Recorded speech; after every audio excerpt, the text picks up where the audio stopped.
মৎস্য ও প্রাণী সম্পদ মন্ত্রণালয়ের উপদেষ্টা ফরিদা আক্তার জানিয়েছেন, দুর্গাপূজা উপলক্ষে এবার বাংলাদেশ থেকে ভারতে কোনো ইলিশ মাছ যাবে না। এছাড়া আমরা কোনো মাংস আমদানি করতে চাচ্ছি না। এখন লাখ লাখ খামারে গবাদি পশু লালন পালনের সঙ্গে জড়িত। মঙ্গলবার ৩ সেপ্টেম্বর বিকেলে সচিবালয়ের নিজ দপ্তরে সাংবাদিকদের তিনি এসব কথা জানান।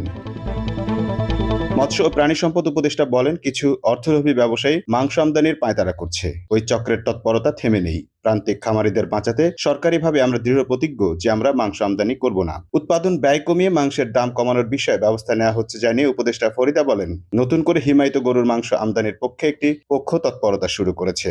আমরা কোনো মাংস আমদানি করতে চাচ্ছি না। এদেশে এখন লাখ লাখ খামারি গবাদি পশু লালন পালনের সঙ্গে জড়িত। প্রতি বছর কোরবানির ঈদে 20 থেকে 25 লাখ পশু অবিকৃত থেকে যায়। এমন পরিস্থিতিতে দাম বৃদ্ধির অজুহাত তুলে মাংস আমদানি করলে মাংসের চাবিকাঠি চলে যেতে পারে অন্য দেশের কাছে। হিমায়িত মাংসের পুষ্টিগুণ নিয়ে প্রশ্ন তুলে ফরিদা আক্তার বলেন, বিদেশ থেকে এসব মাংস এসে পৌঁছাতে অনেক সময় লাগবে।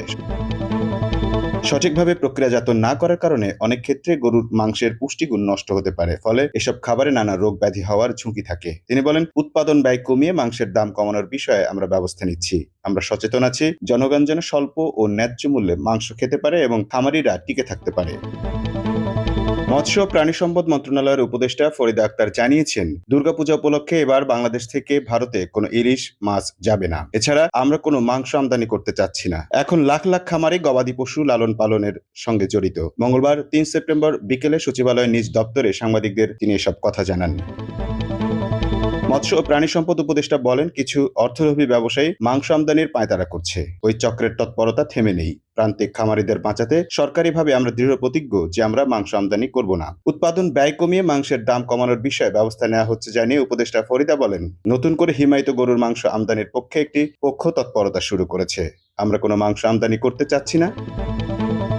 এদেশে এখন লাখ লাখ খামারি গবাদি পশু লালন পালনের সঙ্গে জড়িত। প্রতি বছর কোরবানির ঈদে 20 থেকে 25 লাখ পশু অবিকৃত থেকে যায়। এমন পরিস্থিতিতে দাম বৃদ্ধির অজুহাত তুলে মাংস আমদানি করলে মাংসের চাবিকাঠি চলে যেতে পারে অন্য দেশের কাছে। হিমায়িত মাংসের পুষ্টিগুণ নিয়ে প্রশ্ন তুলে ফরিদা আক্তার বলেন, বিদেশ থেকে এসব মাংস এসে পৌঁছাতে অনেক সময় লাগবে।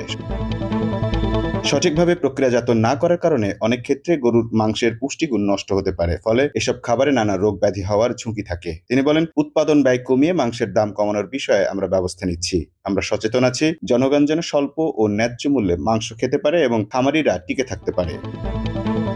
Mamun Mahfuz, time news desk.